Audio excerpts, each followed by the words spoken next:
Hello. Welcome to the stream once again. You know what time it is. You know why I'm here. You know what I'm here to do. So, yeah, we have some news.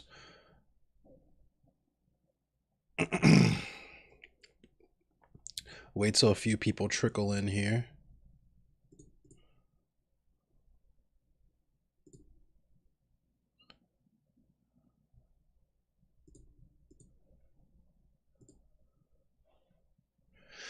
Wait till a few people come on in. Hopefully, no one comes in here to spam the N word again.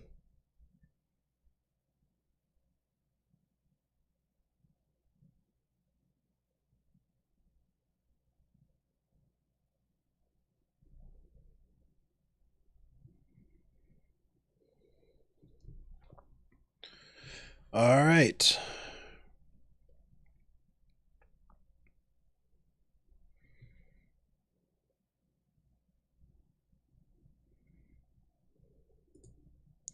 Got one viewer.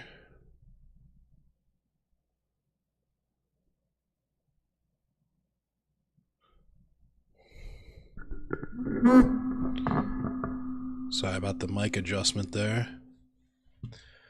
All right, let's see. I'm just gonna start, I guess.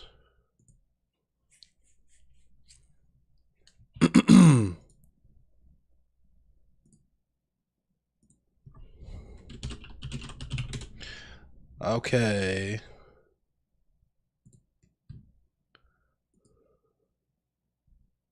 Welcome to the stream.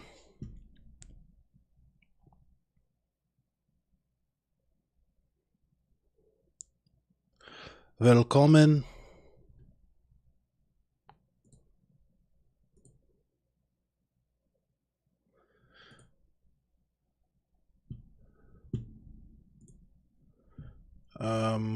What should I read first, I guess? I'll do this thing on critical race theory. I'll read this first, I guess. So this is from May 10th. You might have heard about the critical race theory more and more in the news lately as states move to ban this academic concept for literally no reason. It's just out of pure ignorance in the best case scenario and just straight up old fashioned wanting to protect white supremacy in the worst case scenario. People like Ron DeSantis, these people, these stupid people. Yo, what's up, King Red X? So we're gonna talk a little bit about critical race theory here, I guess. So this is an op-ed, I guess, about what critical race theory is and is not. So critical race theory, you may be hearing those three words a lot these days. Lawmakers in Tennessee and Idaho have banned its teaching from their public schools curriculum, while parents in Texas are opposing a school district's efforts to combat racism with lessons in cultural awareness, seen by some as critical race theory. It's a concept that's been around for decades and that seeks to understand and address inequality and racism in the US. The term also has become politicized and been attacked by its critics as a Marxist ideology that's a threat to the American way of life, which is stupid because, yo, what's up, Jenna? Marxism is. I'll get to that in a minute. To get a deeper understanding of what critical race theory is and isn't, we talked to one of the scholars behind it. So, what is critical race theory? Critical race theory recognizes that systemic racism is part of American society and challenges the beliefs that allow it to flourish. Critical race theory is a practice. It's an approach to grappling with a history of white supremacy that rejects the belief that what's in the past is in the past and that the laws and systems that grow from the past are detached from it, said Kimberly Crenshaw, a founding critical race theorist and a law professor who teaches at UCLA and Columbia University. And you can see there's a picture of a boy drinking from a colored water fountain. Very nice. Very American. Critical race theorists believe that racism is an everyday experience for most people of color, and a large part of society has no interest in doing away with it because it benefits white elites, which is all true. Many also believe that American institutions are racist and that people are privileged or oppressed because of their race. While the theory has started as a way to examine how laws and systems promote inequality, it has since expanded. Critical race theory attends not only to law's transformative role, which is often celebrated, but also to its role in establishing the very rights and privileges that legal reform was set to dismantle, Crenshaw told CNN. Like American history itself, a proper understanding of the ground upon which we stand requires a balanced assessment, not a simplistic commitment to jingoistic accounts of our nation's past and current dynamics. So basically, what she's saying there is that we have to actually reconcile with the racist history of the country and not just pretend like, we were all singing Yankee Doodle Dandy and racism and all that shit was forever ago, and now we're all singing and holding hands and singing Kumbaya, because that's not the case at all. There's still sundown towns in this country. If you don't know what a sundown town is, I would encourage you to Google.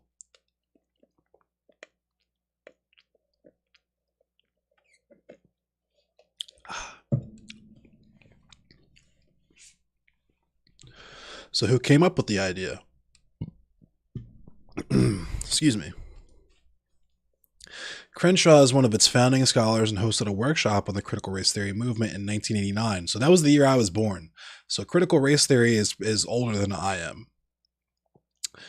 But the idea behind it goes back much further to the work of civil rights activists such as W.E.B. Du Bois, Fannie Lou Hamer, and Pauli Murray. Everything builds on what came before, Crenshaw said, adding that the so-called American dilemma was not simply a matter of prejudice, but a matter of structured disadvantages that stretched across American society. And that's the one fantasy that people love to have, is that there's just some racist people and that the country as a whole is not racist, and it's just a few assholes, when the opposite of that is actually true, is that there are actually institutions in place that are functionally racist in the way that they exist and the outcomes that they give certain people compared to others. So Crenshaw said she and others took up the task of exploring the role that law played in establishing the very practices of exclusion and disadvantage. Some of the theory's earliest origins could be traced back to the 1970s, when lawyers, activists, and legal scholars realized the advances of the civil rights era of the 1960s had stalled, according to the book Critical Race Theory: An Introduction. Crenshaw was among a group of intellectuals, along with Derek Bell, Alan Freeman, and Richard Delgado, who attended the 1989 conference in Wisconsin that focused on new strategies to combat racism. So the reason why that shit stalled in the 60s and the 70s was because the government, as I stated previously on the stream, the FBI, the United States government, was going out of its way to assassinate and frame and arrest and deport all of the civil rights leaders of that time. So Martin Luther King Jr. was assassinated by the government. Martin Luther King Jr.'s family sued the government and won. Malcolm X was assassinated. The police were involved in his assassination. Fred Hampton, the police assassinated Fred Hampton. The list goes on and on. I could talk about it forever, but let's continue. In 1993, Delgado, Crenshaw, Mary Matsuda, and Charles R. Lawrence wrote the book Words That Wound: Critical Race Theory, Assaultive Speech, and the First Amendment. Some critical race theorists also believe notions of race are products of social thought and relations, not biology, which is, race is a social construct. They correspond to no biological or genetic reality. Rather, races are categories that society invents, manipulates, or retires when convenient, Delgado and John Stefanchich wrote in Critical Race Theory: An Introduction, which is true. How has it evolved over the years? The theory has a passionate group of followers who are mostly academics. It has inspired at least a dozen books, more than 250 law review articles, and several conferences. I am a proponent of critical race theory on this platform. So it should be very telling to you that all of these academics and intellectuals are supportive of critical race theory, but the people teabagging it are these politicians who don't know shit, who don't know an ass from an elbow, right? At this point, it is wider than any specific discipline or school of thought. It isn't even exclusively American, Crenshaw said. The concept has taken on new urgency since the killings last year of George Floyd, Breonna Taylor, and other African Americans by police officers led to a national reckoning on race. Over the past year, many Americans have called for an examination of systemic racism, in part through education such as the teaching of the New York Times 1619 Project in schools. The Pulitzer Prize-winning project reframes American history around the date of August 1619 when the first slave ship arrived on America's shores. What's up, Urameshi? Where is it taught? Cornell and Harvard universities have conducted research on it. Now, I'm sure right-wingers will talk about cultural Marxism and the Frankfurt School and all that dog whistle shit for anti-Semitism. But the fact of the matter is that people smarter than me and people smarter than probably 99% of the people who will be commenting and part of the stream will be the ones who are proponents of critical race theory. So I have the National Institutes of Health. The theory has also led to similar groups focused on Asian American, Latino, and Indian racial experiences. Shout out to Nicole Hoop. The Centers for Disease Control and Prevention had scheduled training on critical race theory last fall before the program was canceled by President Trump's White House. Of course. So far, President Biden has been more receptive to critical race theory. His administration is promoting education programs opposed by many conservatives, naturally, that address systemic racism in the U.S. and the country's legacy of slavery. And it's not just a legacy. The modern prison system is a form of modern slavery. Look into the 13th Amendment and how slavery was not actually abolished. It was just reformed. It's used exclusively as a punishment for federal crimes. That's why when you get arrested and sent to a federal penitentiary, you become state property and you're forced to work. It's slavery. It's just slavery.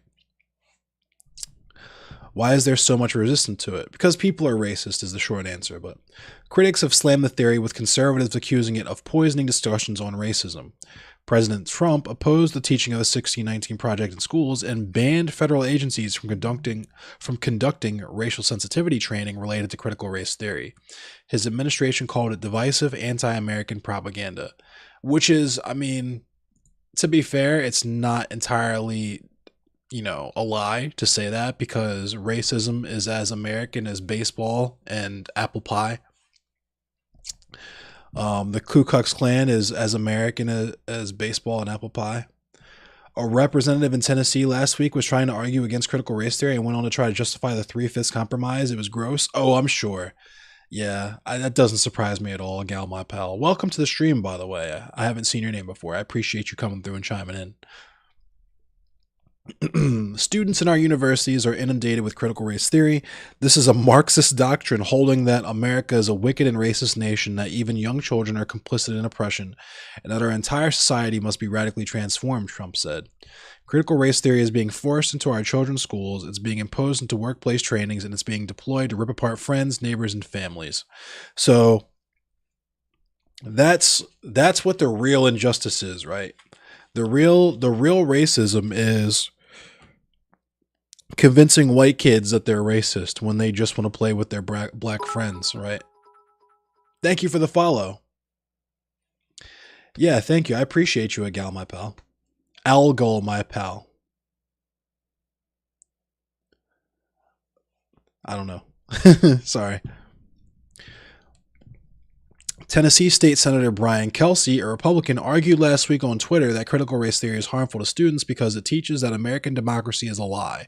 It teaches that the rule of law does not exist and is instead a series of power struggles among racial groups, which is actually true. Al, who's a gal and a pal. Okay. Okay. I understand now. Thank you. Al, gal, my pal. I'll remember that.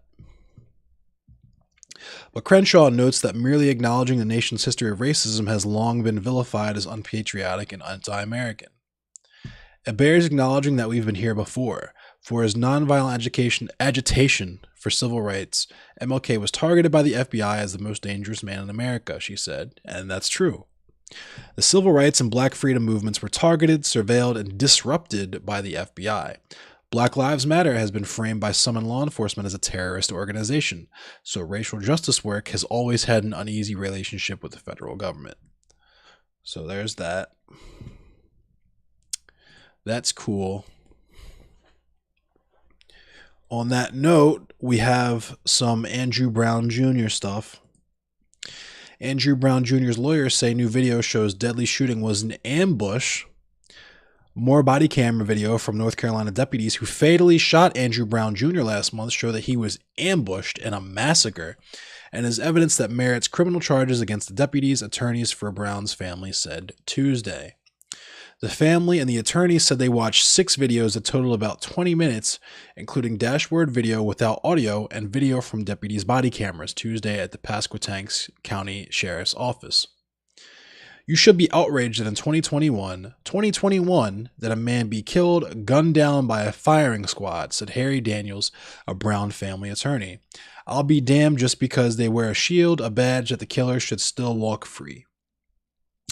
Brown, 42, a black man, was killed April 21st in Elizabeth City as Pasquotank County Sheriff's deputies sought to serve a warrant for his arrest on felony drug charges, authorities said.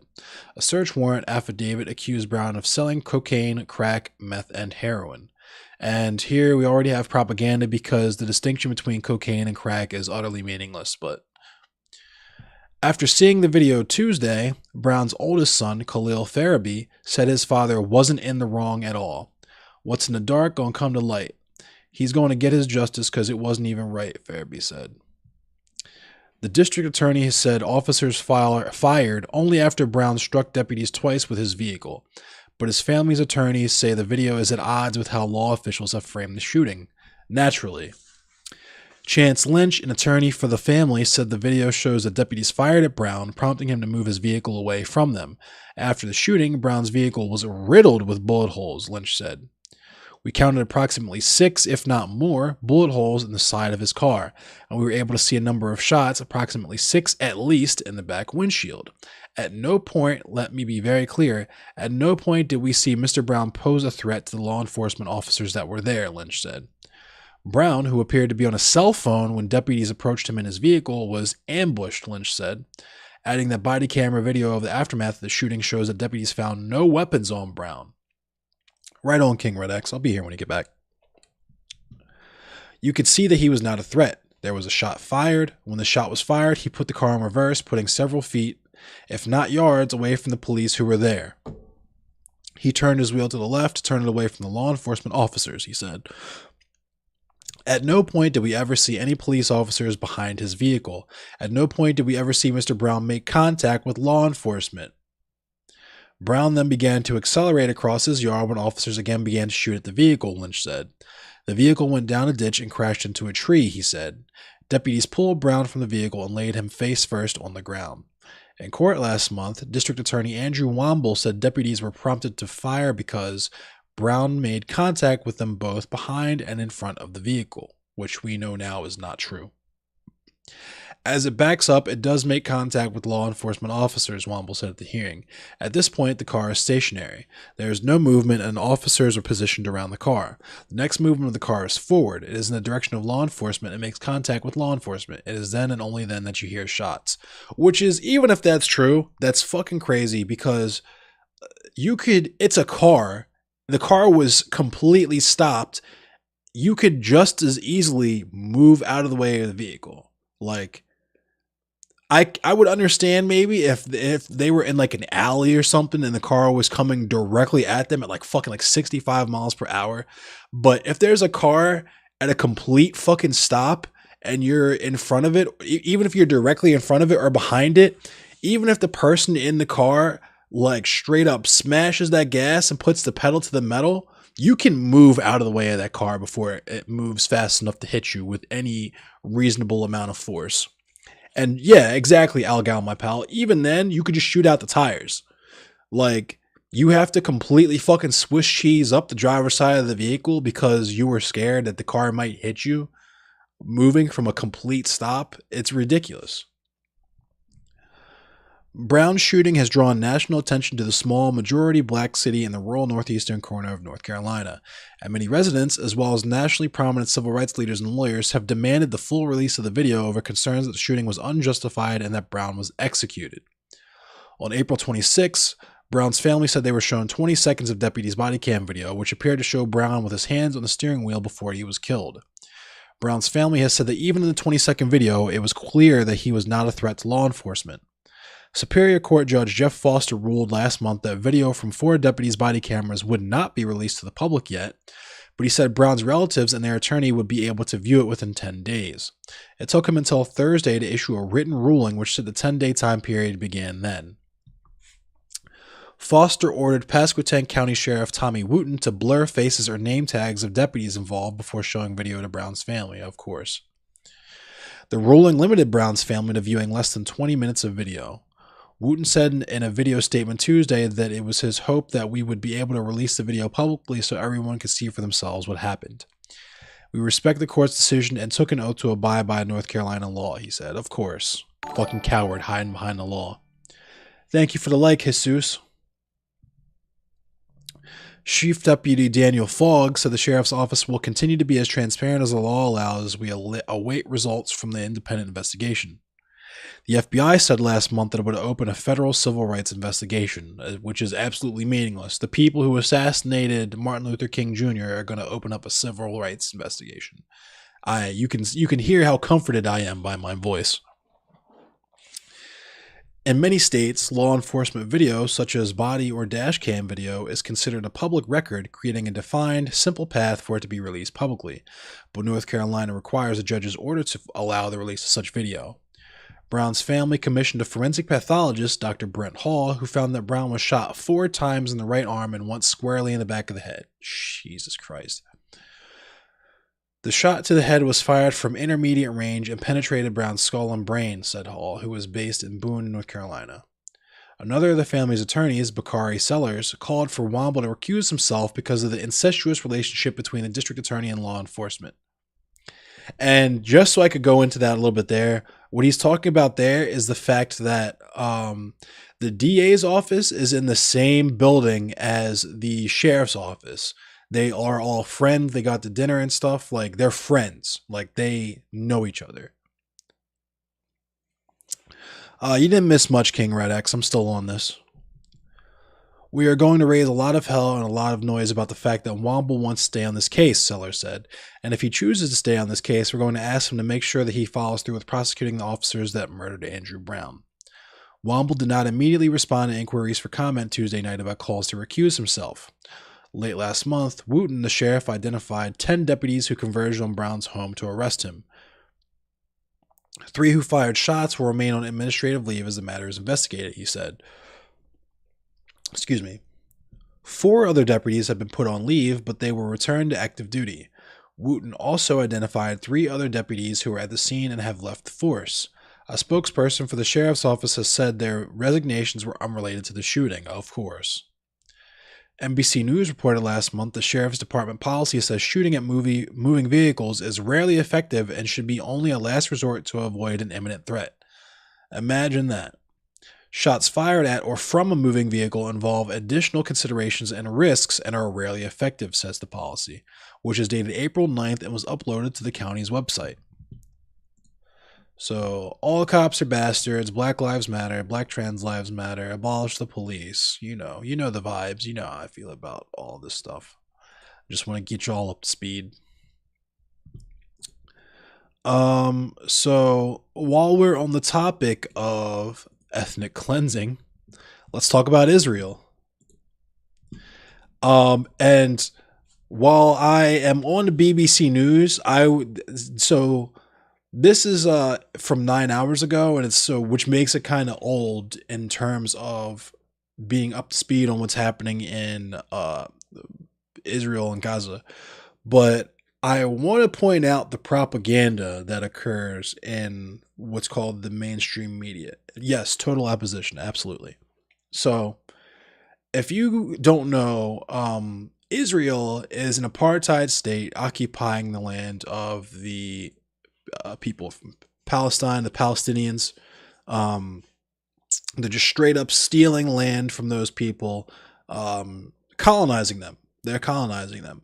And you're talking about the most powerful country, the most powerful state in the Middle East, with a fully equipped military with a nuclear arsenal and APCs, all that military hardware, the full and total backing of the United States government, funding and materials from the United States, against these people, who are just like indigenous people in the area, trying to defend themselves in a guerrilla fashion with like leftover Soviet materials, right? So that's what's happening. So let's see how the BBC describes what's happening. Latest violence followed a month of rising tensions in Jerusalem, though the conflict has gone on for decades. How did it start? Britain took control of the area known as Palestine after the ruler of that part of the Middle East, the Ottoman Empire, was defeated in World War I. The land was inhabited by a Jewish minority and Arab majority. Tensions between the two peoples grew when the international community gave Britain the task of establishing a national home in Palestine for Jewish people. For Jews, it was their ancestral home, but Palestinian Arabs also claimed the land and opposed the move. Between the 1920s and 40s, the number of Jews arriving there grew, with many fleeing from persecution in Europe and seeking a homeland after the Holocaust of World War II. Violence between Jews and Arabs and against British rule also grew.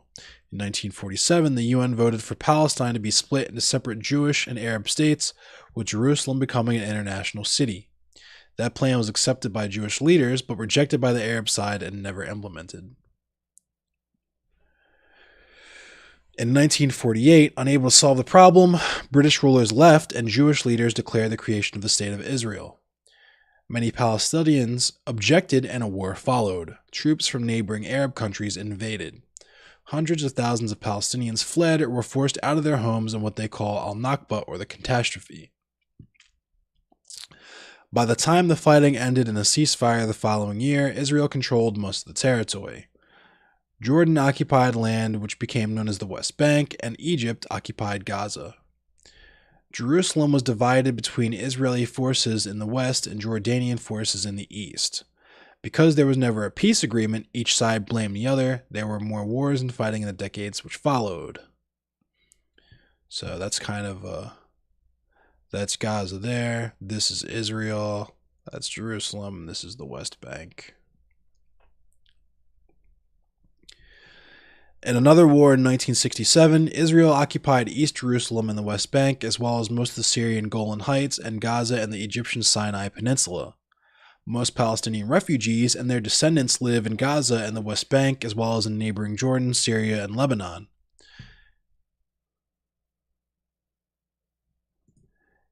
Thank you, Nicole. If you want to, encourage your senators to not send money to Israel, definitely get in touch with your senators. Email them. The bill is HR 2590. So definitely do that if you're one for electoral politics. In another war in 1967, Israel occupied East Jerusalem and the West Bank, as well as most of the Syrian Golan Heights and Gaza and the Egyptian Sinai Peninsula. I already read that. Neither they nor their descendants have been allowed by Israel to return to their homes. Israel says this would overwhelm the country and threaten its existence as a Jewish state. So there they're talking about the. Imagine if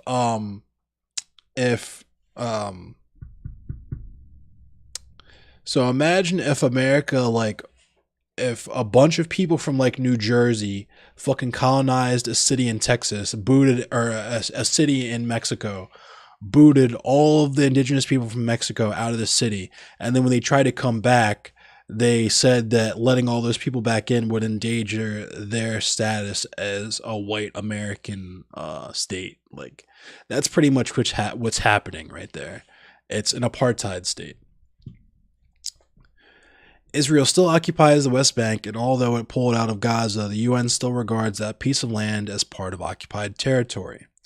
Israel claims the whole of Jerusalem as its capital, while the Palestinians claim East Jerusalem as the capital of a future Palestinian state. The U.S. is one of only a handful of countries to recognize Israel's claim to the whole of the city. Of course, because the U.S. is in the pocket of Israel, more or less. In the past 50 years, Israel has built settlements in these areas where more than 600,000 Jews now live. Palestinians say these are illegal under international law and are obstacles to peace, but Israel denies this. Well, of course they would. Tensions are often high between Israel and Palestinians living in East Jerusalem, Gaza, and the West Bank.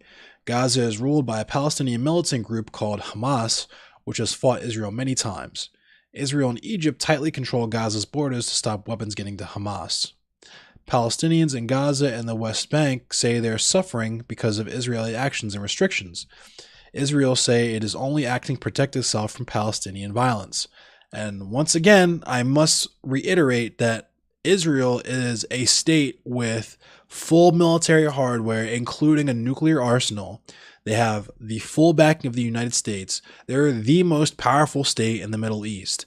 So what they're protecting themselves from is literally just like kids throwing rocks, right? Things have escalated since the start of the holy Muslim month of Ramadan in mid-April 2021, with nightly clashes between police and Palestinians. The threatened eviction of some Palestinian families in East Jerusalem has also caused rising anger. There are a number of issues which Israel and the Palestinians cannot agree on. These include what should happen to Palestinian refugees, whether Jewish settlements in the occupied West Bank should stay or be removed, whether the two sides should share Jerusalem, and perhaps most tricky of all, whether a Palestinian state should be created alongside Israel. Peace talks have been taking place on and off for more than 25 years, but so far have not solved the conflict. U.S. in the pocket of Israel? Dog, not even. Israel is a vast force for American empire and a testing ground for never-ending symbiotic defense contracting shit. Yeah, that's more or less what I meant, Big Richard Lizardman. I guess I misspoke on that one. Thank you, Urameshi. America can't stand up for Palestinians because we'd have to admit that taking people's land is wrong? Oh yeah, of course. And yeah, tech weapon strategy, all that shit. Yeah, Israel, the IDF comes up with the most sinister shit. It's pretty gnar. But at the risk of being accused of anti-Semitism, right? Because we all know how much I love to fucking be an anti-Semite on this platform. That's sarcasm for anyone who doesn't know. Jesus fucking Christ. I am not an anti-Semite. I fucking despise anti-Semitism. Do not come in here with any anti-Jewish shit. You will get banned hastily. But anyway, what does the future hold? In short, the situation isn't going to be sorted out anytime soon. Duh. The most recent peace plan prepared by the United States when Donald Trump was president, called the Deal of the Century by Israeli PM Benjamin Netanyahu, of course, has been dismissed by the Palestinians as one-sided and never got off the ground, because it probably was one-sided. Any future peace deal will need both sides to agree to resolve complex issues. Until that happens, the conflict will go on. Yep. So there's that. And let's lighten up the mood a little bit, because we just talked about some heavy shit here. Yeah, I didn't want to do that, Big Richard Lizard, man. I didn't want to be like, how can I be anti-Semitic when I have a Jewish friend? You get what I mean? Because I've been the black friend enough times to know that people are usually full of shit when they say stuff like that. So, but I appreciate you, Big Richard Lizard, man. But like I was saying, let's lighten the mood up a little bit, because that was a little bit heavy what we were just talking about. Here we go. We got a Hummer. I'm sure you've all heard about the so-called gas shortage that's been occurring this week on account of the cyber attack that occurred on the Colonial, which is horribly named but very appropriately named. Let's check this out. Oh! Holy dude, that dude's probably up, man. burns on Goddamn dope. 40% of his body. Back up. Holy. Holy shit. Car up. Oh! Holy. Dude, that dude's probably man. So I guess this dude had a truck full of, oh my god. He had a Hummer full of gasoline because he was trying to hoard gasoline. And he was hoisted by his own petard, to quote William Shakespeare.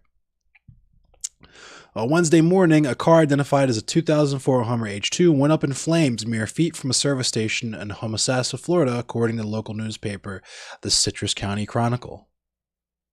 When firefighters arrived at the scene of the explosion, they discovered that the driver of the car had stockpiled fuel and tanks in the back of the car. The tanks, which were able to hold a combined 20 gallons, had been melted and blackened in the inferno. Since the Colonial Pipeline, which serves much of the eastern United States, fell prey to a cyber attack allegedly perpetrated by Eastern European hackers late last week, panicked citizens have been buying fuel in bulk. The popularity of the trend, however, increases the risk for an accident of the kind that befell the Hummer and its occupants yesterday. A spokeswoman for Citrus County Fire Rescue told the Chronicle that the agency dispatched several crews shortly before 11 a.m. in response to a call about a Hummer that was burning at the corner of South Alabama Avenue and West Grover Cleveland Boulevard. Within 10 minutes of their arrival, firefighters had managed to extinguish the blaze. During the ensuing investigation, they found the fuel tanks. The tanks had been filled moments before the fire began at a nearby Texaco food mart, Marsh said. One person was injured in the fire, but they refused transport to the hospital against medical advice. Their name has not been made public. So that's how you know that person was broke. They were trying to hoard gas, and then when they went up and smoked, they got put in a spliff, quite literally. They didn't even want to get the ambulance to take them because they were like, nah, that's too much. Nah, y'all bugging. Ambulance? Shh, I can't afford that. I'm gonna walk. They bopped to the hospital after being in a Hummer explosion. Have these people not seen Zoolander? Do we know how many people hoard gas? What are the chances that we would be driving next to someone whose car might blow up? That's kind of scary. And that's why I stay the fuck away from people on the highway. I mean, that's not why. I stay away from people on the highway because you got a bunch of non-driving ass motherfuckers out there. But that's definitely added to the list of reasons to stay the fuck away from people on the highway. That's hot. Destroyed. In addition to the firefighters, the Florida Department of Environmental Protection and the Florida State Fire Marshal were present to coordinate the cleanup effort and conduct an investigation, according to the WFLA. However, the marshal could not provide comment because the investigation is not yet concluded, according to the Drive. The precise cause of the explosion is not identified in any coverage so far. Several articles reference a Reddit post by A Meister 2A. Oh, I'm sure that'll be great. Is 2A in his name? Jesus. In the post, which currently has more than 75,000 upvotes and 5,000 comments, at Meister 2A claims that the driver of the car lit a cigarette after filling the tanks, inadvertently causing the fuel to ignite.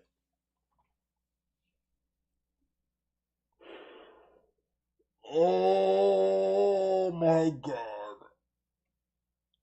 Oh my god. Oh my god. Oh my god.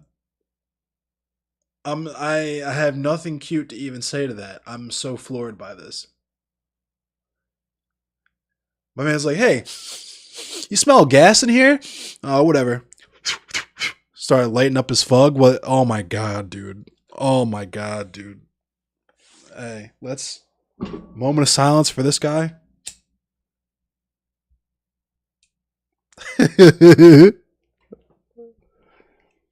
My man became a literal digital Dillinger Escape Plan song.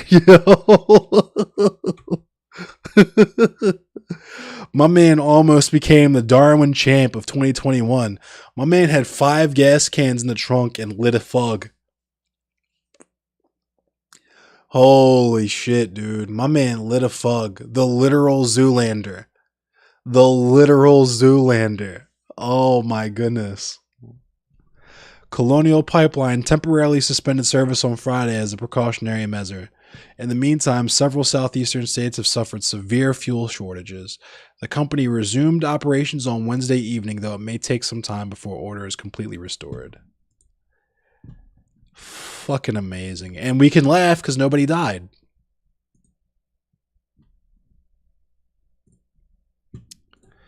Oh my goodness. And since we're talking about stupid people, incredibly stupid people,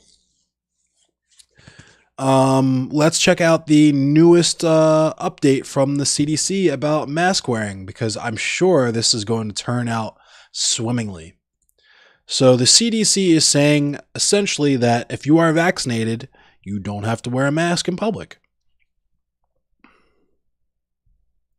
As federal health officials on Thursday cleared the way for Americans who are fully vaccinated against the coronavirus to drop mask wearing in most situations, some states lifted mask mandates while others took a more cautious approach. So if you live in a state where they've lifted the mask mandate, rest in peace, because there's already people out there trying to make fake fucking vaccination cards so that they can go on vacation to the Dominican Republic and goofy shit like that. So trust and believe that, not to mention the people that we saw even during we've had so many peaks now. The like second and third peak, the people talking about how they have asthma or a medical condition that they aren't legally required to disclose, and that's why they don't have to wear a mask. Get ready for people to pretend that they've been vaccinated so they don't have to wear masks in public. So rest in peace to those fucking states, because god damn, I hate this country so fucking much, dude. Oh man. On Thursday, the governors of Massachusetts, New York, New Jersey, North Carolina, and Virginia, and the mayors of New York City and Washington, D.C., all Democrats said they were taking the new guidance from the Centers for Disease Control and Prevention under advisement before adopting it. In deference to local authorities, the CDC said vaccinated people must continue to abide by existing state, local, or tribal laws and regulations and follow local rules for businesses and workplaces. Oh man. The police drug dog named Karma. I'm about to look that up.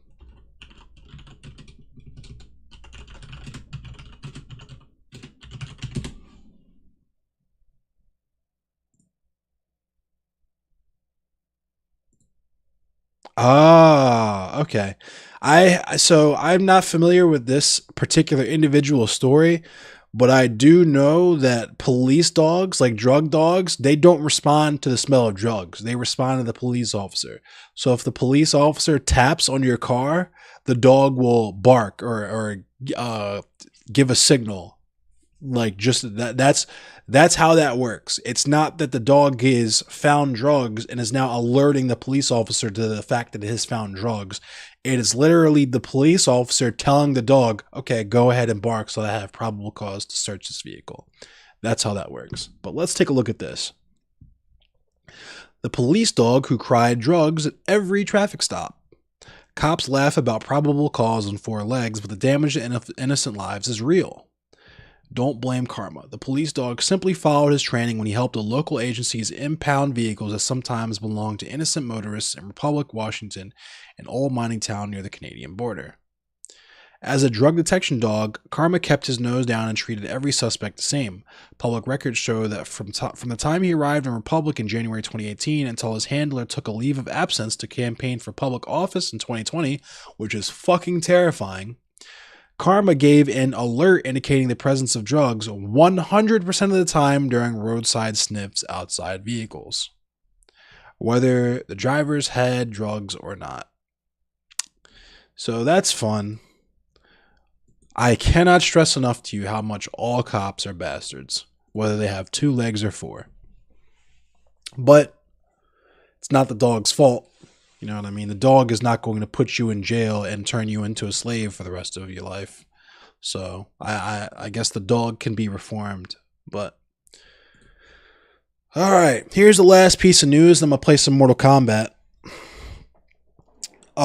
You may have noticed on social media there has been lots of work stoppages, walkouts, mass resignations when it comes to places like Chipotle, McDonald's, Maybe Starbucks, all these fast food and so-called low skill income and low income jobs.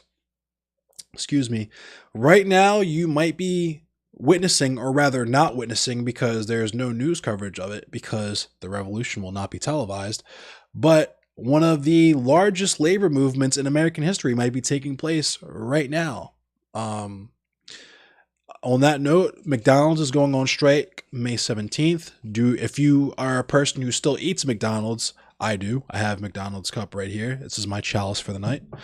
If you do eat a McDonald's, do not eat a McDonald's on May 17th. The workers of McDonald's are going on strike. Do not cross the picket line. Support workers.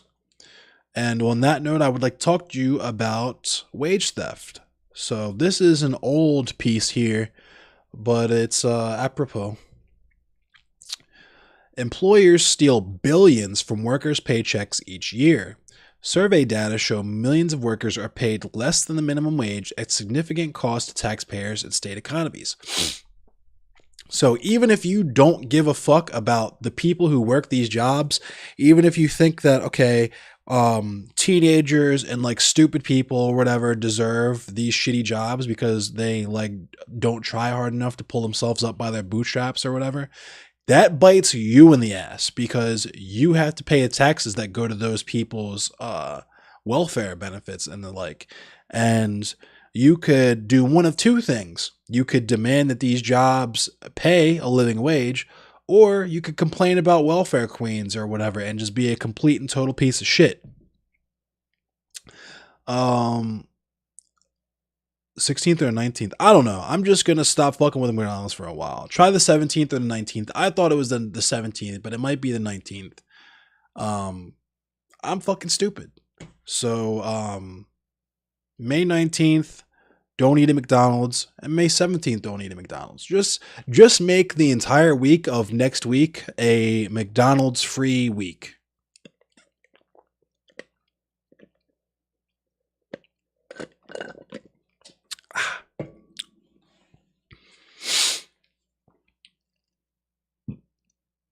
What this report finds. This report assesses the prevalence and magnitude of one form of wage theft: minimum wage violations. So this isn't even about the all-encompassing category of wage theft. This is just minimum wage violations. Workers being paid an effective hourly rate below the binding minimum wage. In the 10 most populous U.S. states, we find that in these states, 2.4 million workers lose $8 billion annually, an average of $3,300 per year for year-round workers, to minimum wage violations, nearly a quarter of their earned wages. This form of wage theft affects 17% of low-wage workers, with workers in all demographic categories being cheated out of pay. Minimum wage violations, by definition, affect the lowest wage workers, those who can least afford to lose earnings. This form of wage theft causes many families to fall below the poverty line, and it increases workers' reliance on public assistance, costing taxpayers money. Lost wages can hurt state and local economies, and it hurts other workers in affected industries by putting downward pressure on wages. So, because we exist in this capitalist fucking hellhole, it's literally a race to the bottom when it comes to wages. So, the employers, what the ANCAPs and other fucking stupid people will tell you is that if you don't like a job or you don't know how it pays, just find another job that pays better. When what's actually happening is all these companies are trying to see who can pay you the least, because the less they pay you, the more they can make in profits. We've talked about this on stream before, where you will do $50 worth of work in terms of what your labor is valued at, but your employer will pay you $20 so they can pocket the other $30 and call that profit. And that's just one company. So the next company is going to try to pay you $19 so they can pocket the other $31, right? That's how this capitalism shit works. So what can be done about it? Strengthen states' legal protections against wage theft, increase penalties for violators, bolster enforcement capacities, and protect workers from retaliation when violations are reported.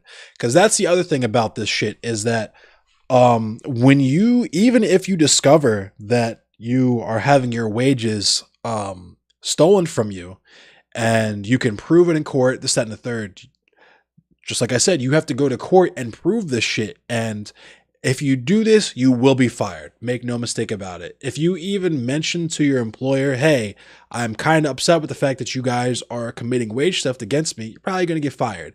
But you will definitely be fired if you try to go through legal avenues to hurt them somehow, to get your wages back, which first of all will take fucking forever.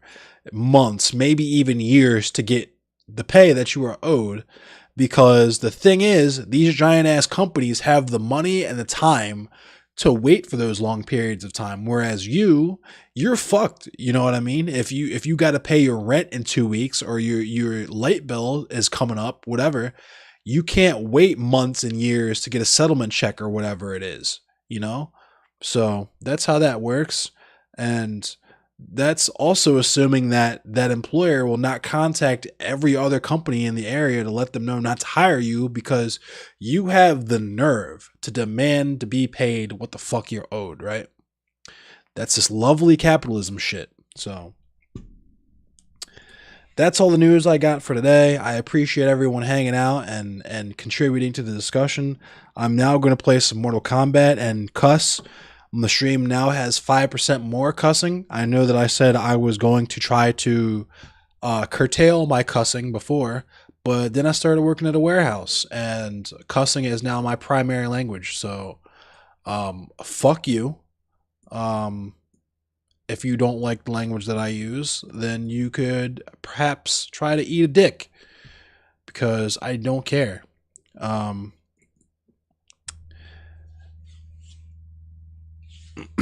So, what's up, Spirit Mayo? How you doing? Good to see you. So now it's Mortal Kombat time. There will be gore. There will be cussing.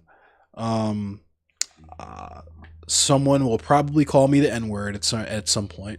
So that's going to happen.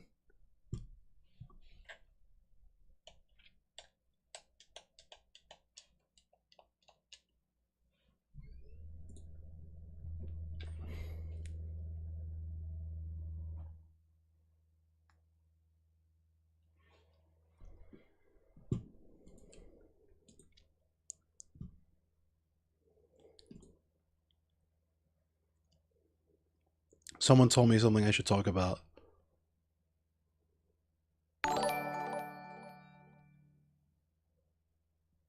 Wait a minute. Wait. No, news is not over. News is not over. News is not over. I gotta talk about this. I gotta fucking talk about this. Hold on. Someone just sent me this.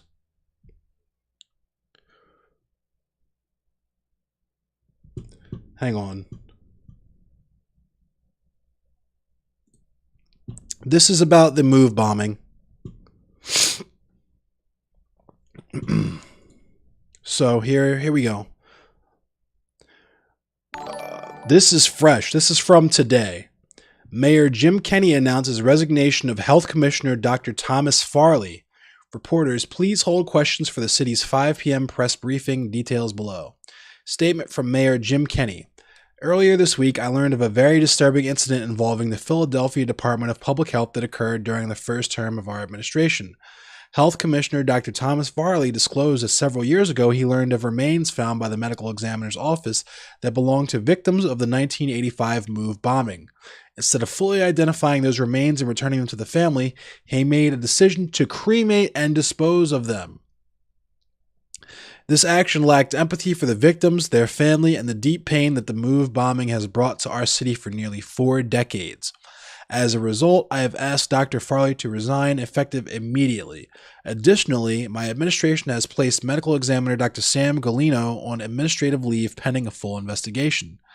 Dr. Cheryl Bettigoli has been appointed acting health commissioner, and we will conduct a national search process to fill this position for the remainder of my term.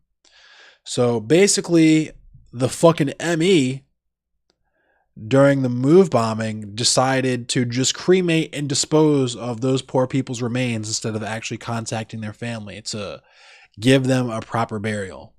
So that's fucking cool. All cops are bastards. Every single cop, including whatever fucking your friend, your uncle, your father, whatever. He is definitely a bastard. Fuck the police. Black lives matter. Black trans lives matter. Abolish the police. Fuck them. They're all pieces of shit. They're all fucking scumbags. And yeah, let's play some Mortal Kombat now, because that was fucking infuriating.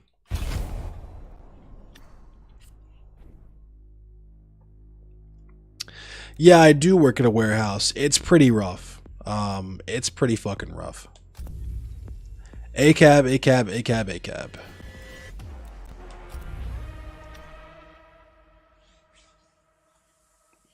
All cats are beautiful. And it's pretty rough. I fucking painstakingly, and I mean painstakingly, delicately, carefully transport millions of dollars worth of merchandise and equipment and shit daily, and I get paid $13 an hour. Some days are rough, Fade Runner. It's cool. It's a chill job in terms of like the job itself. I enjoy driving the forklift. I enjoy the work I do. I like my coworkers on the dock. It's fulfilling work to me because I'm the type of person, even though I seem heady and kind of academic, I'm actually a fucking idiot. So I really enjoy working with my hands and doing things that are repetitive and easy, but not so easy that it becomes boring. It's really easy for me in this job to access the flow state, like I'm playing Tetris or something, right? I can just focus and do what I need to do, and it becomes kind of enjoyable in certain instances, but not totally unbearable is the point. But yeah, yeah, Fade Runner.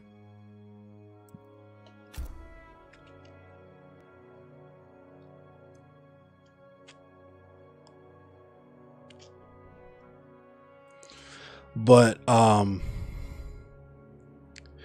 that's exactly how it is. You just do your thing. You're just putting in work. Just especially with the pallets of that Nike shit. I'm just out there, hand me the bills. Especially now that we got that system set up.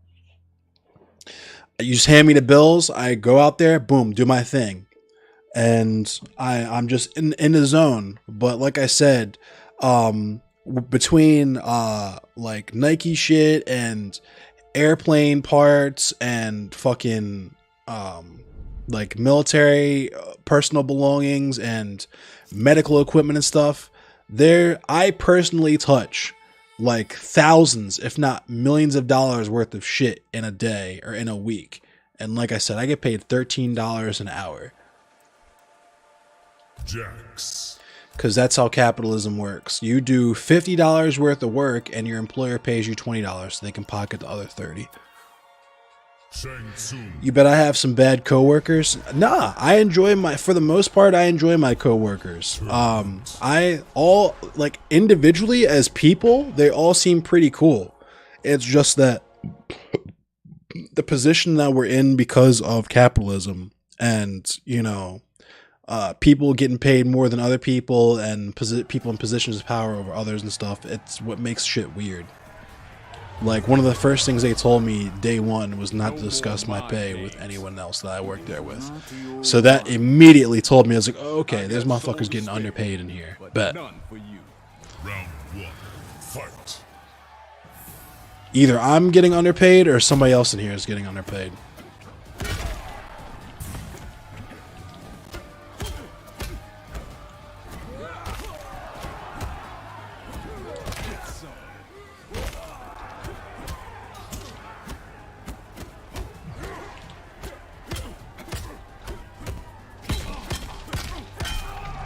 That's everywhere? Yeah, that's capitalism.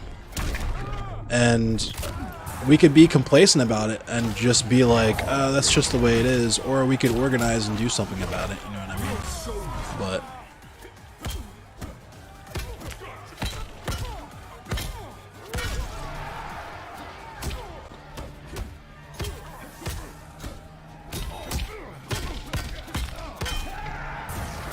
nope, no rolls. Like a bad Thanksgiving dinner, no rolls. You actually be seeing what the jobs pay so it hits different? Yeah, I can't even imagine. Fight.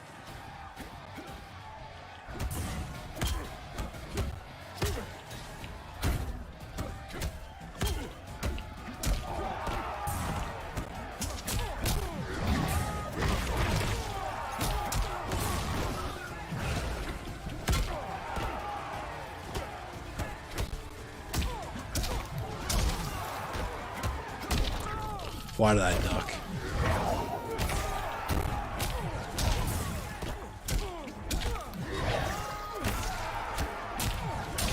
This dude just pressing buttons now.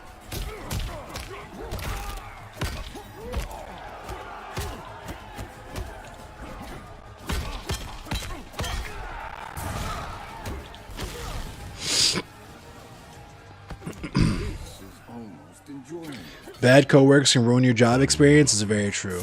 That was several jobs I've had. Very bad job experience.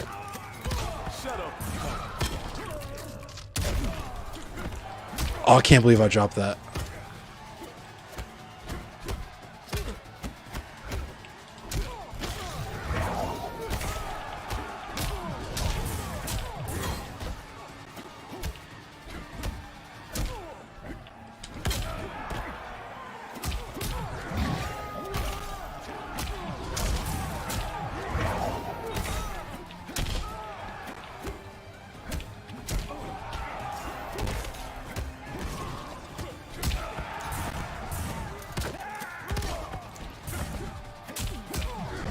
That's a bad read on my part.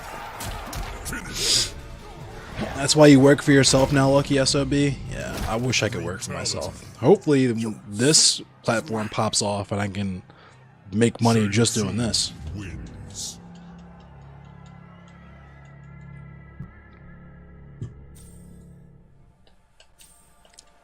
This guy, yeah, this Shang Tsung is mad lucky. The real lucky SOB.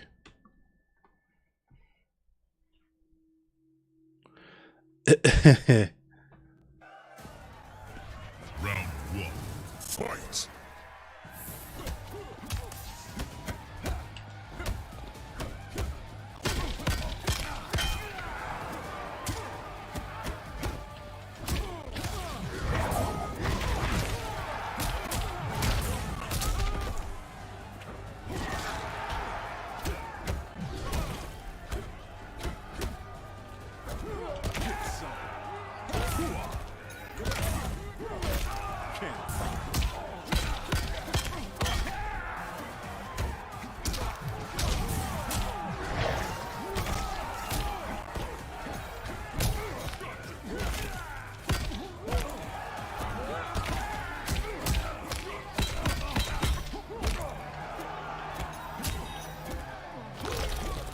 Naturally.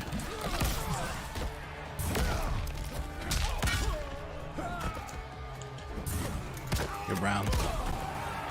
Thanks, Fade. Round two. Fight.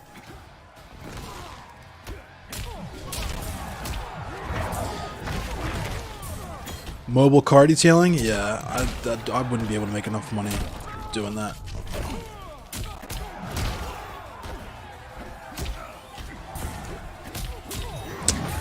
Come on, this lucky piece of shit.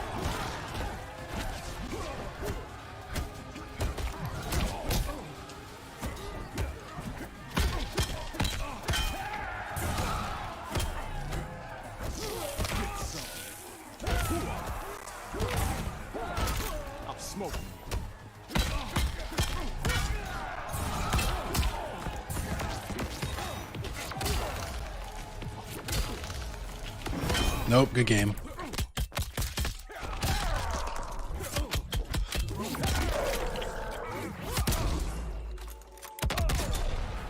Finish him. Wow, Lucky SOB, that's crazy. That's crazy. It's easy getting customers. I feel that's fair, Mayo. I also, like I said, I like my job. I enjoy it. Like, I don't know how I would feel doing car detailing. That seems kind of strenuous. Like, it seems a lot more difficult than what I do now in terms of physical exertion. Like, basically, the hardest shit I have to do right now is occasionally I have to, like, move pallets out of the way, like, with my bare hands. Like, if they're oriented in a way that, like, if I have to take the lift on a truck and lift the pallet out, and the pallet is not facing the tail of the truck, so I have to rotate it. I have to get off the lift and physically rotate it so I can get my forks underneath of it. That's about the extent of the physical exertion that I do. So I don't know how I would feel about, like, getting, you know, squatting down to detail wheels and wheel wells and scrubbing, like, hoods and, like, bird shit and all that kind of stuff. Like, I don't think I would enjoy that nearly as much as the work that I do now.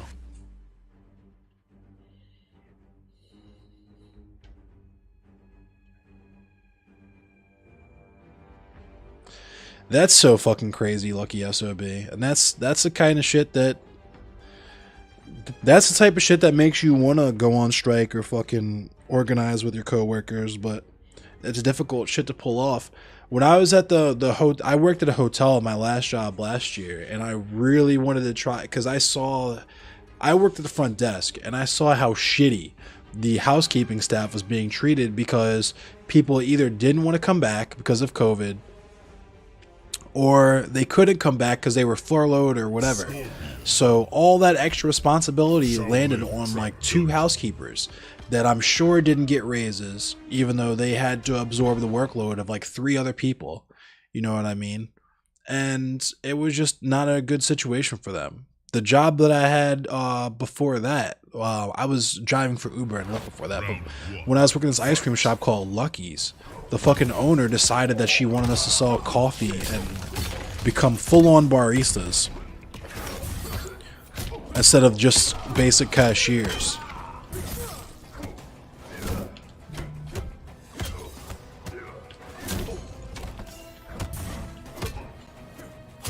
That was a whiff command grab.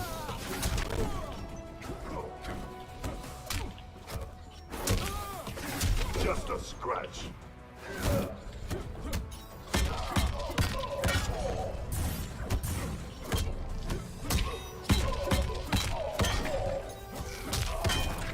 Oh, I wasted that. Treat's your best option. Round 2. Visiting DPRK? I'd be interested in checking it out.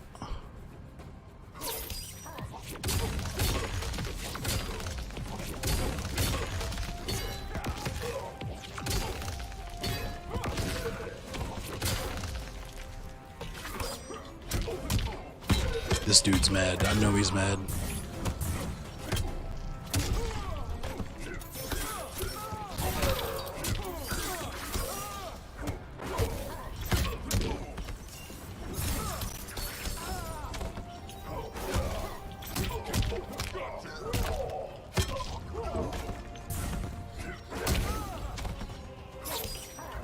Finish him.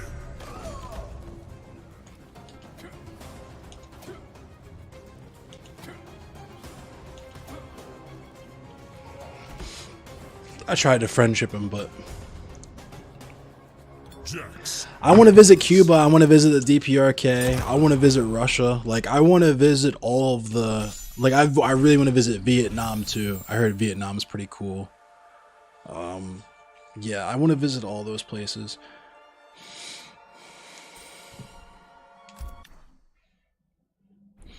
I heard the DPRK is really weird about tourists, but I understand why they would be.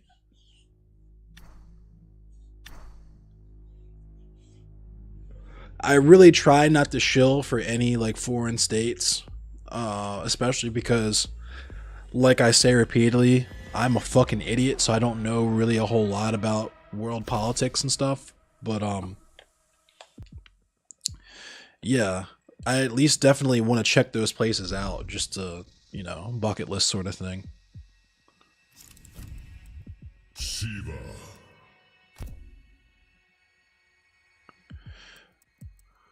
Jax. Retro. You gonna stomp spam me to death? What's about to happen?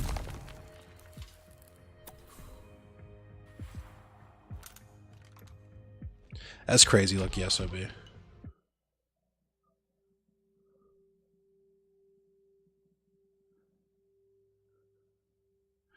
You had a fucking heat stroke in there, sheesh. See, these places just don't appreciate how much work we put in Fight.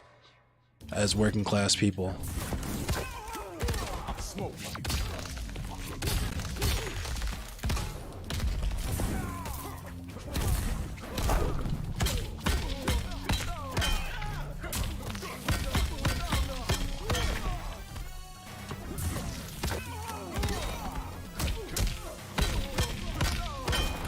Good round.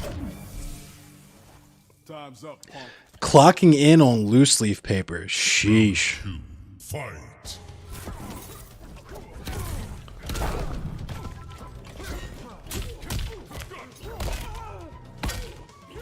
I'm pulling rank.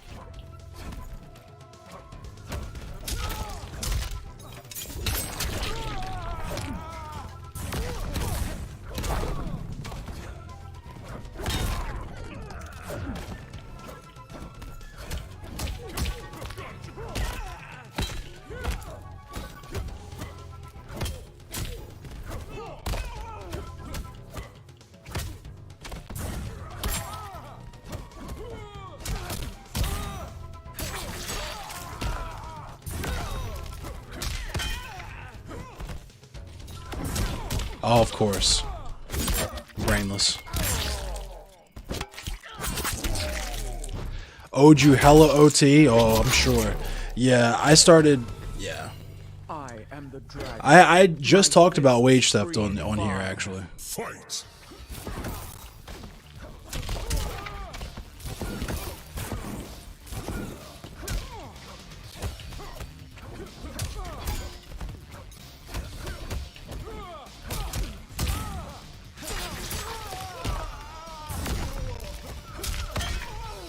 You're getting shelled.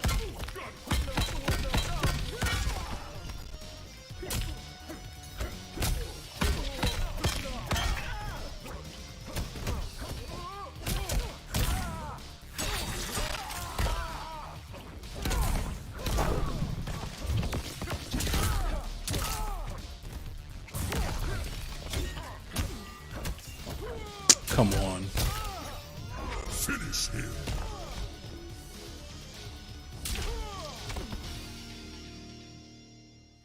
Shiva wins. She just impaled her fucking foot on that shield.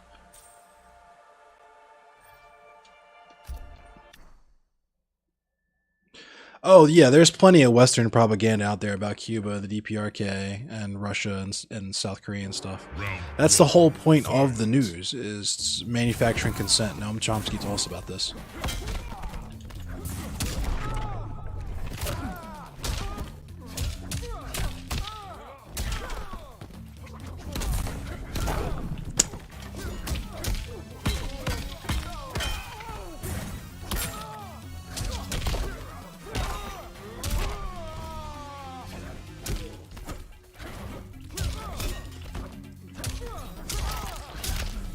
So cheesy. That's my fault, though. I'm getting too thirsty. Round 2. Fight.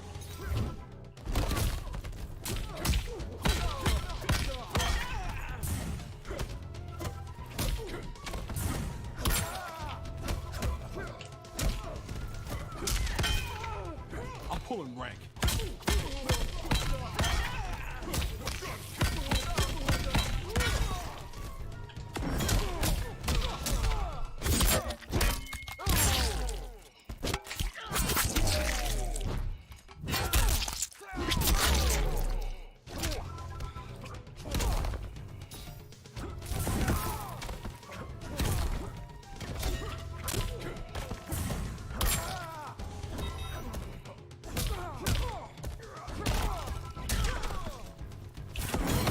dumbass.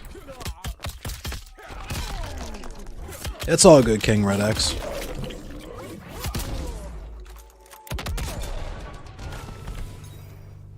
You're a walking soup sandwich. That's so crazy, Lucky SOB. I would have been in there fucking shit up. I would have came back masked up.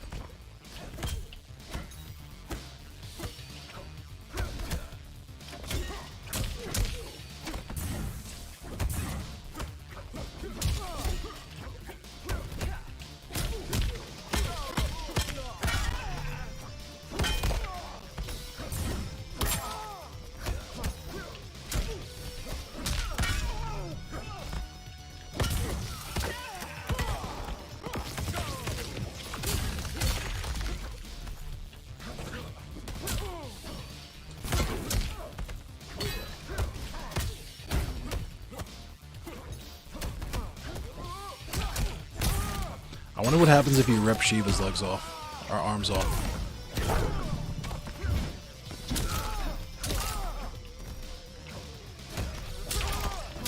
Why'd I duck?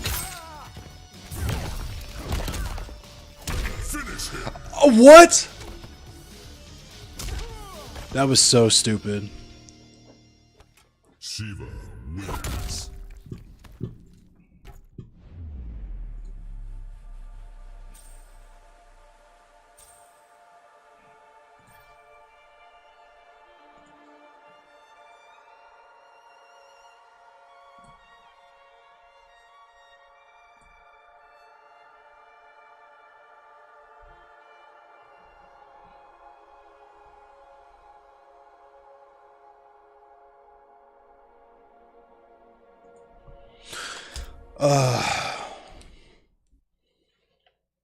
Loyal citizens of Pyongyang installed by Messy Room News. Word. I don't know. I am so leery because you have the thing you have to remember also is that the DPRK is also gonna put effort into putting out propaganda. Thank you, John Miles Jr. So it's like you have one side putting out propaganda saying that it's the fucking worst thing ever. All the citizens are starving. The Kim family are dictators that execute their own family members and like feed them to pigs and shit for saying that their haircut doesn't look cool or crazy shit like that. And then of course you have the other side saying that they all eat cake and ice cream and everybody has a fucking Tesla and shit there is perfect. It's better than anywhere else in the world. And it's just like, it's hard to know what to believe from the other side of the fucking planet. That's why I just like, I'm a fucking idiot. So I just choose to stay as neutral as possible. The video was made by American Korean kid. Yeah. Pigs are super effective. You fight for a hopeless future. I fight to live life on my terms. We have a better plan for you. Round one. Fight.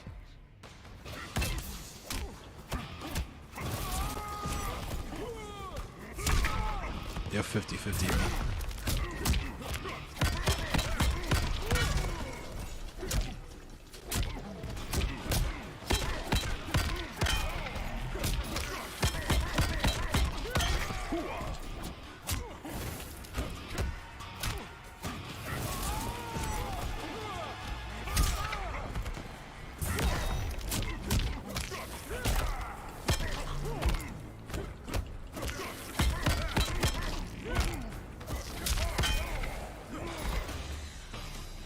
Time's up, Mom. Round two. Fight.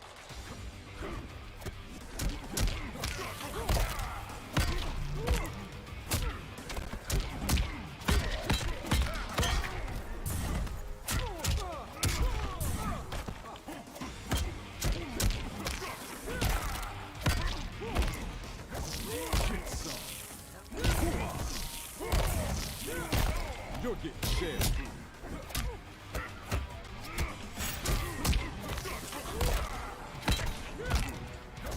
Get some.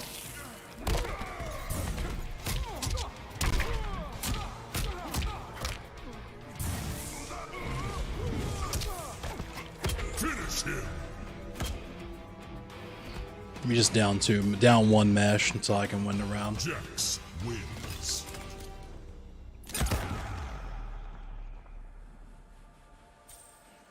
Endless down one.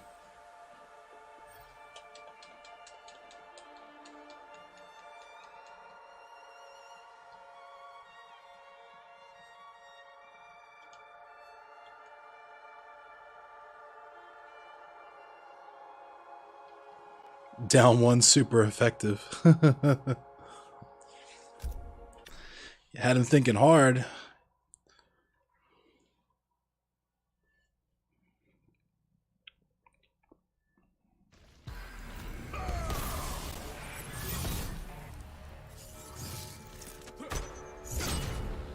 You fight for a hopeless future. I fight to live life on my terms. We have a better plan for you. Round 1. Fight.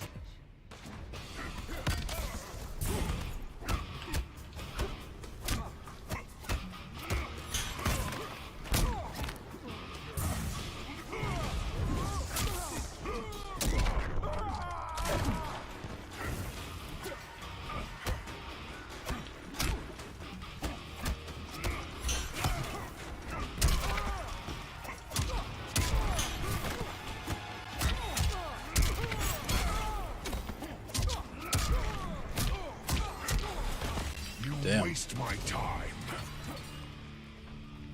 Round 2. Fight.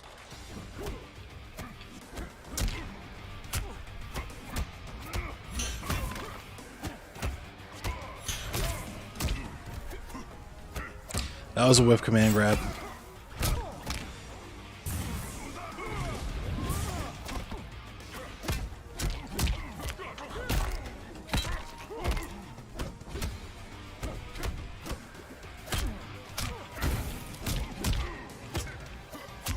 What?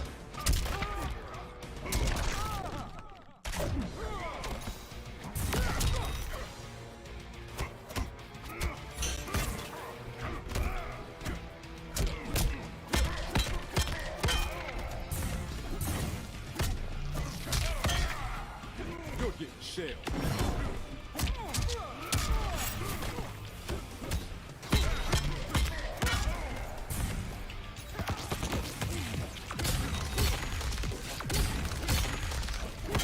Nope. It's been a long day. Final round. I got lucky there, I won't lie.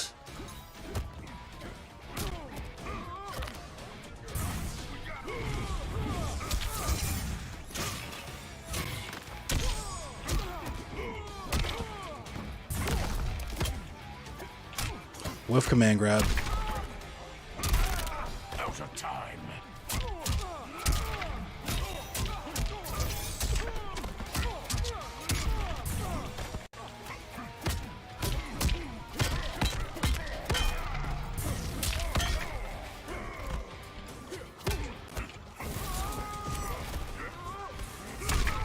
Finish him. You know, they nerf Joker, Shiva and Joker in such round. They buff RoboCop, Shao Kahn, and Rambo. Word, that makes sense.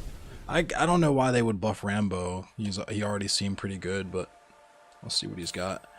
I don't know why they would buff RoboCop either, since he was a pretty broken zoner. But Cetrion definitely needed a nerf. I don't know how they would nerf Joker, but Shiva Stomp needed a nerf desperately.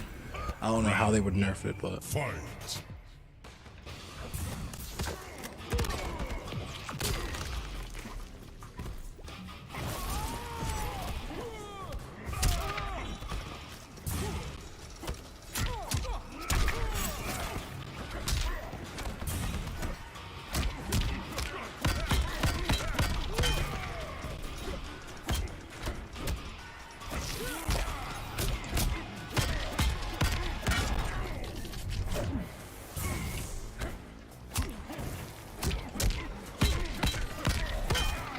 You ready for this? Round 2. Fight.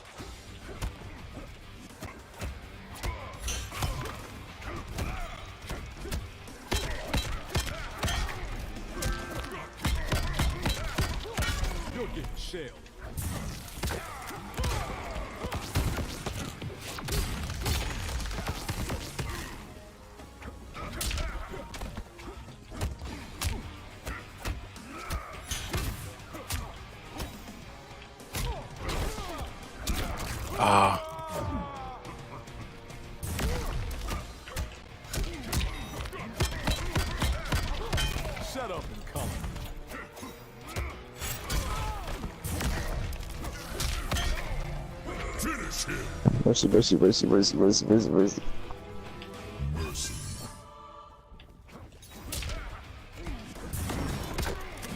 Fuck. Damn. Fatality. Damn. Jax wins. Good game, bro. Good game. Good game.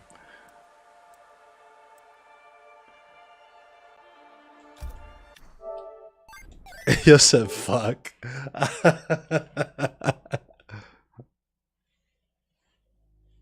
They lowered Joker's health word. Yeah, and Guilty Gear, I'm gonna definitely try to play the new Guilty Gear. New Guilty Gear looks fun. I think we'll play like one more match and I'm gonna hop off here. Hop off here for the night. I appreciate everybody watching and playing. Oh, well, watching me play.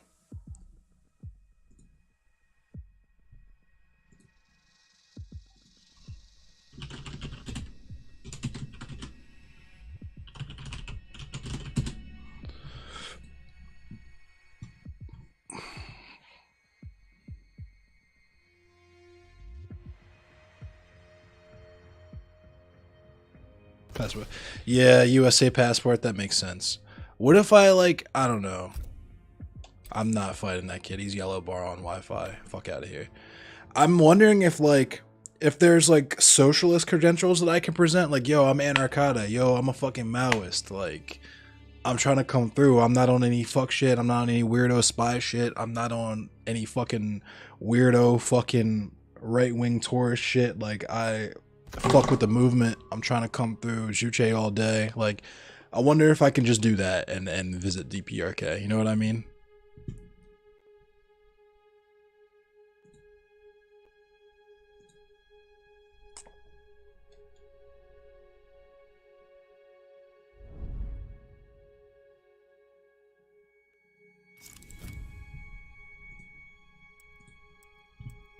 Jax.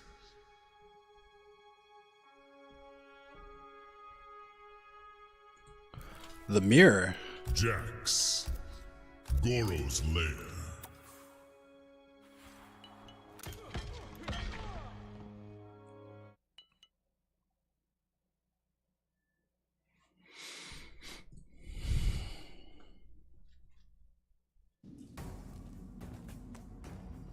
Round 1. Fight.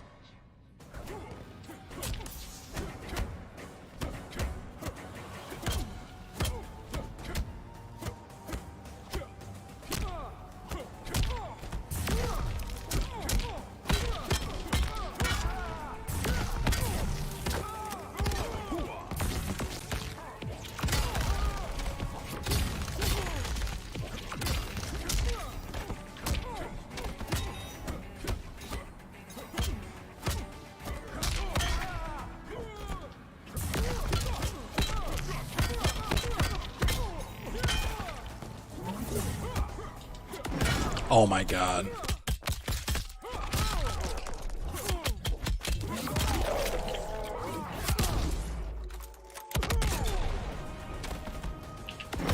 Oh, he's mad. I know he's mad.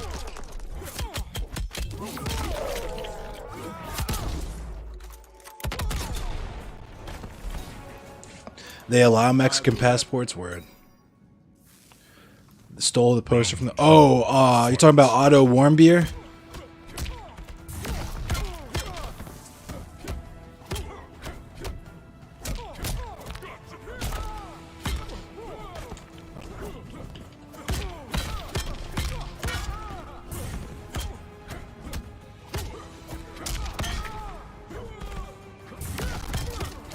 I should have up-2'd.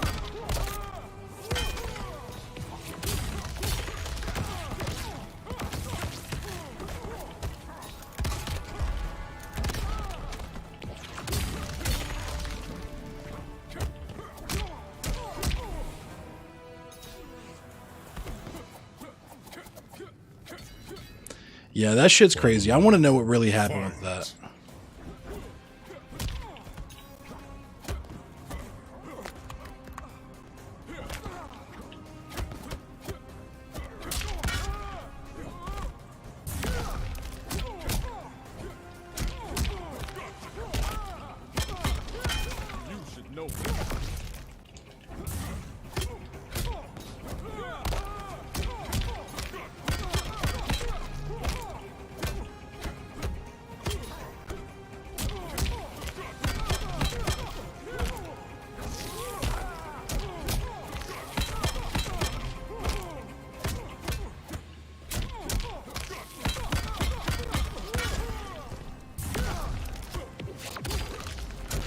Finish him.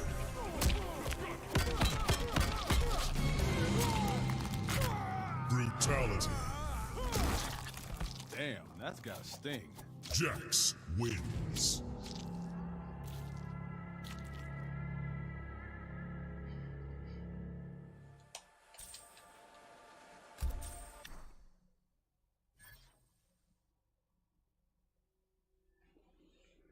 Whoop whoop.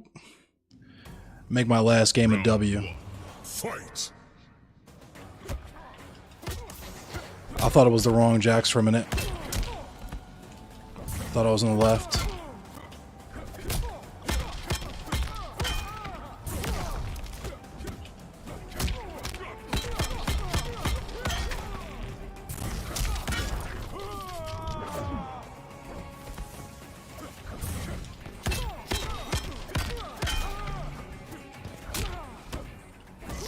Get some.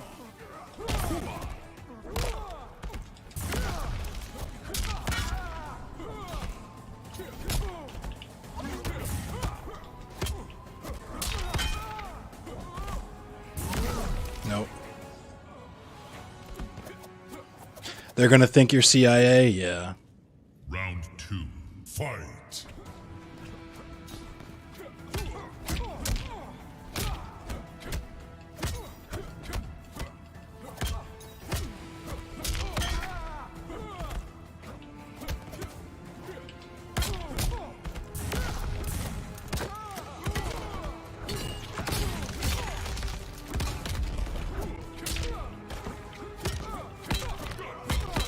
Nice air. Anti-air, I mean.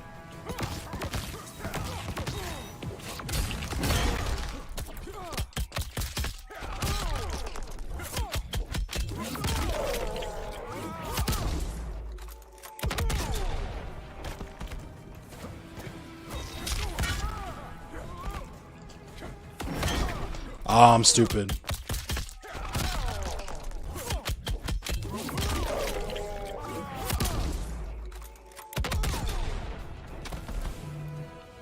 It's been a long day. Final round. Fight.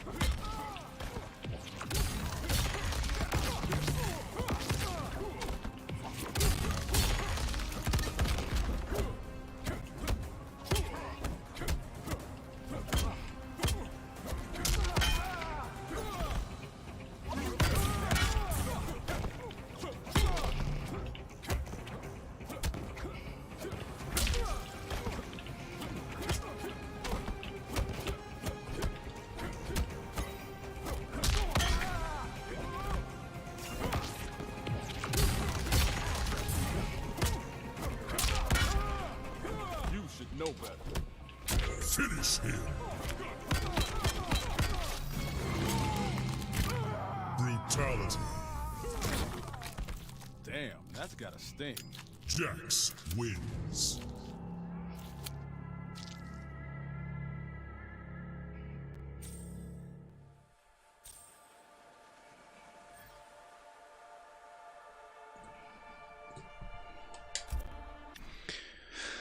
Alright, this might be actually a difficult one if I don't play good. He has Briggs Barricade on, hasn't used it once. Fight.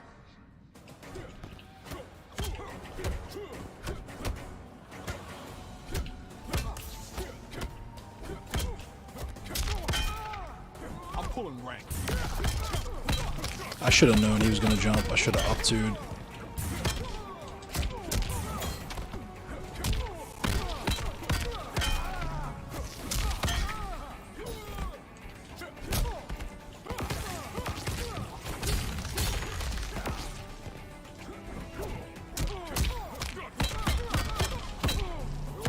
You should know better.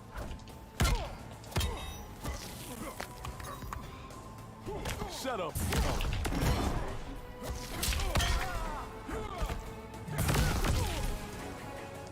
What's up, hi guy? Yeah, when your arms are glowing, you do more damage. The more you punch, the hotter your arms get, and the hotter your arms are, the more damage you do. And when you get max heat, you get crushing blows. Fight.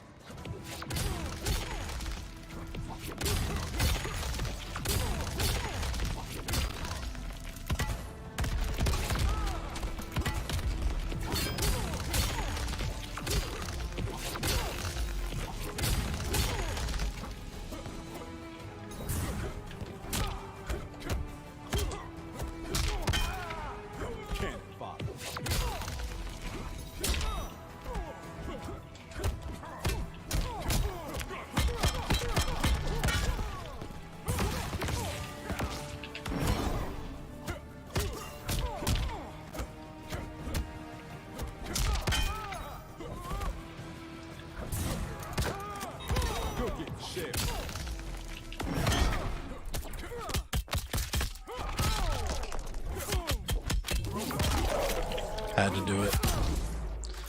Had to do it. Want fries with that? Final round. Fight!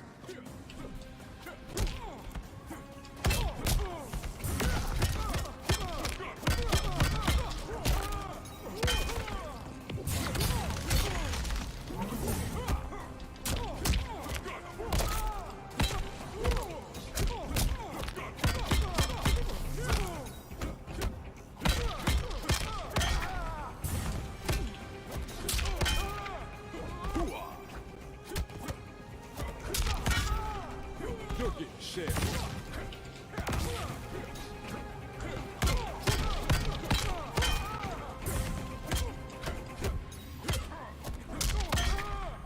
Finish him!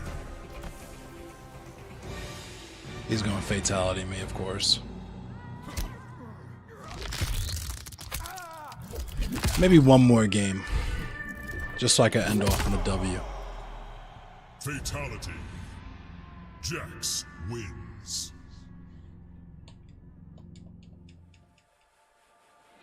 What's up, high guy? You like that one?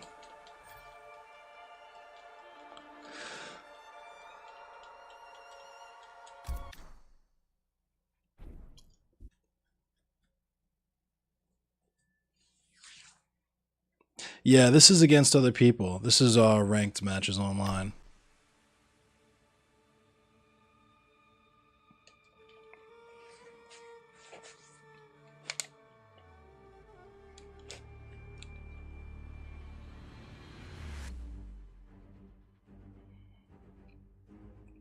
One more match, win or lose, and I'm going to hop off for tonight. Thanks, everyone, for checking me out. I guess we'll raid MF Slayer after this, if he's on. I think he's on.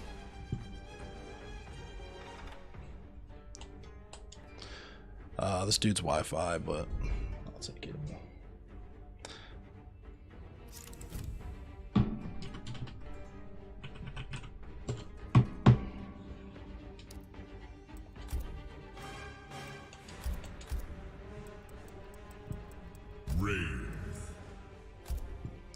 Yeah, MF Slayer's on. Assembly.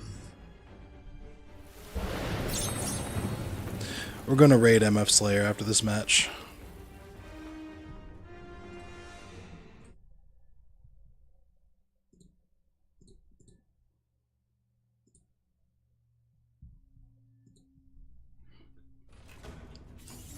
Round one. Fight.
Just to win the round.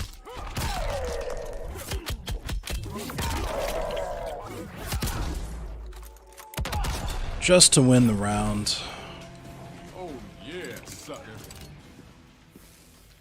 Round two. Fight.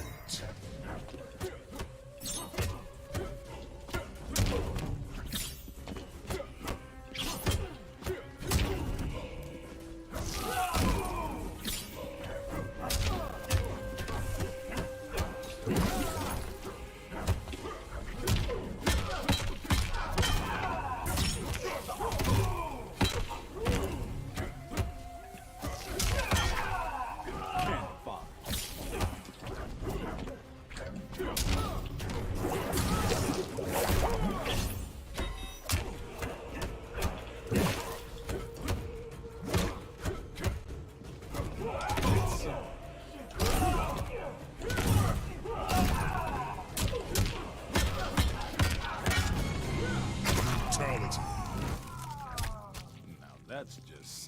Jax wins.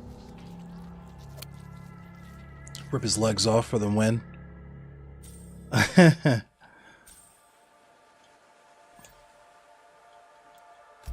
Oh, he picked a new fighter behind that.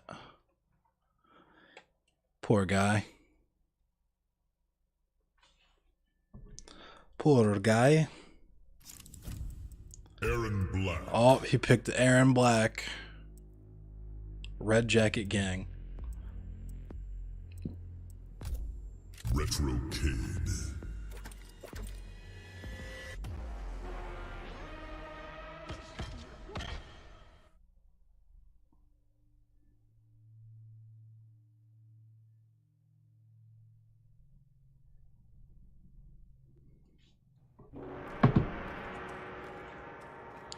Fatalities are a lot more intense with the better graphics for sure.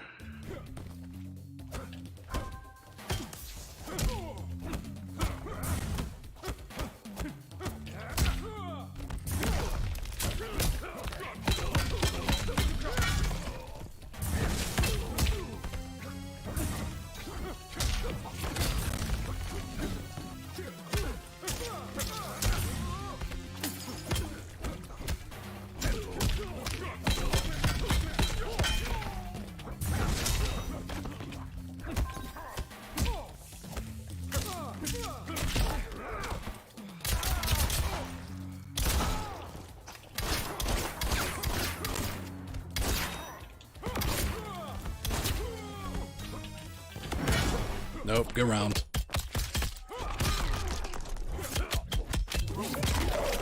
Should have put his gun away. Now he has no bullets. My arms are hot. It's the last round. He has no bullets. Rest in peace. Round 2. Fight.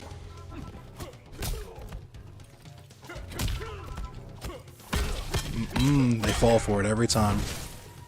Get grabbed.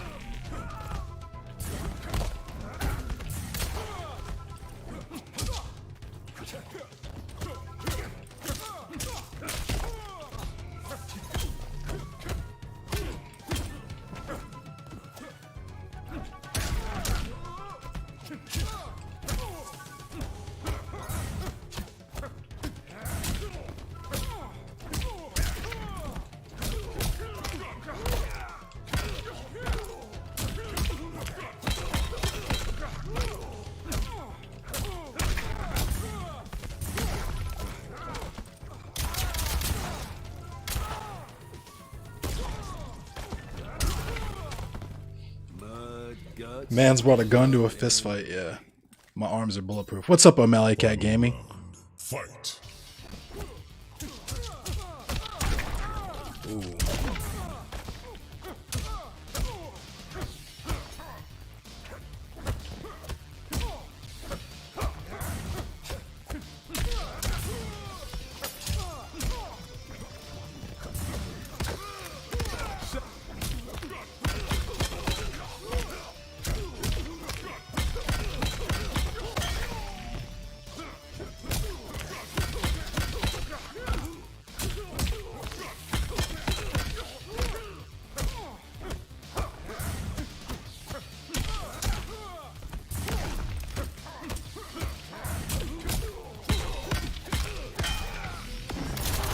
Oh, he got me. Yeah, Dim Bureau. The new Mortal Kombat was pretty good, but yeah, there was no Fear Factory. But it was good. I enjoyed it. I did enjoy it. I didn't realize Napalm Death was on the soundtrack for the original Mortal Kombat. I gotta revisit that one.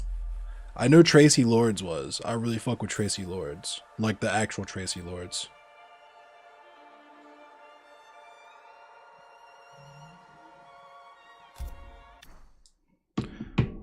He was getting duffed in the corner. He didn't like being in the corner at all.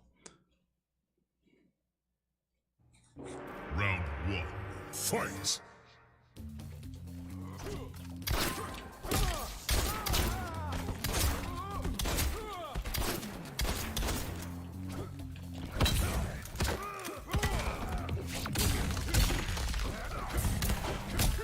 Man's ran out of bullets.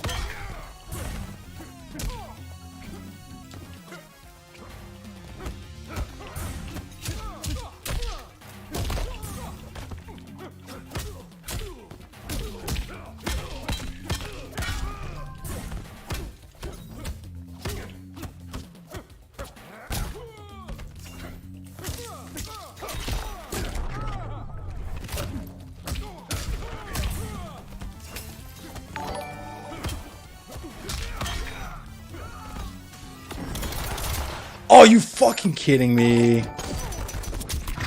Ali O'Malley, thanks for the follow. Thanks for the like, O'Malley Cat Gaming. The good, the bad, and Round 2. Fight. That was a whiff command grab.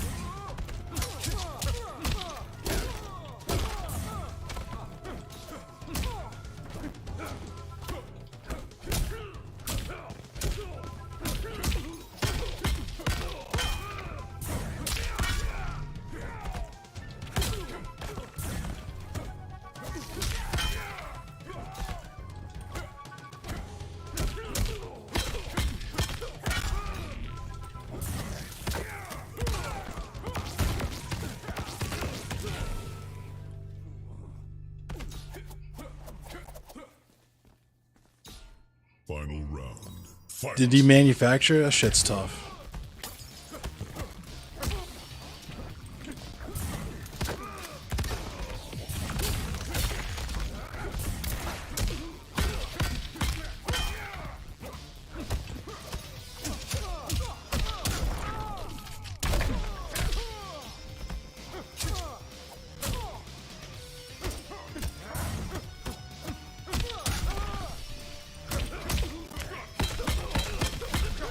I'm pulling rank.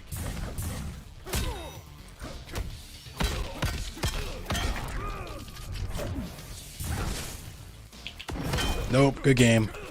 That's a W. That is a W. That's a W. Good game. Finish him. Let me rip his arm off.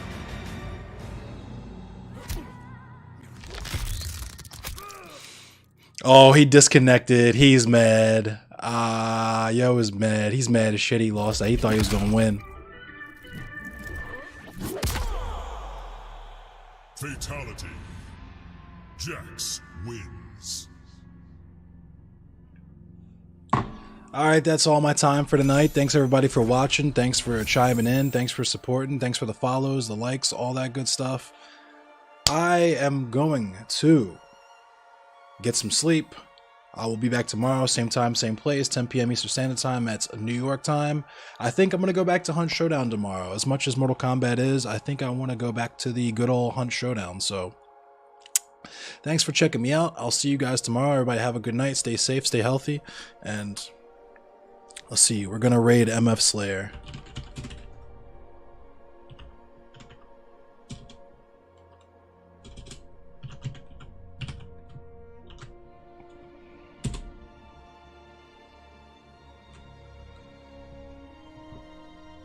Alright, it's going to take a few seconds, and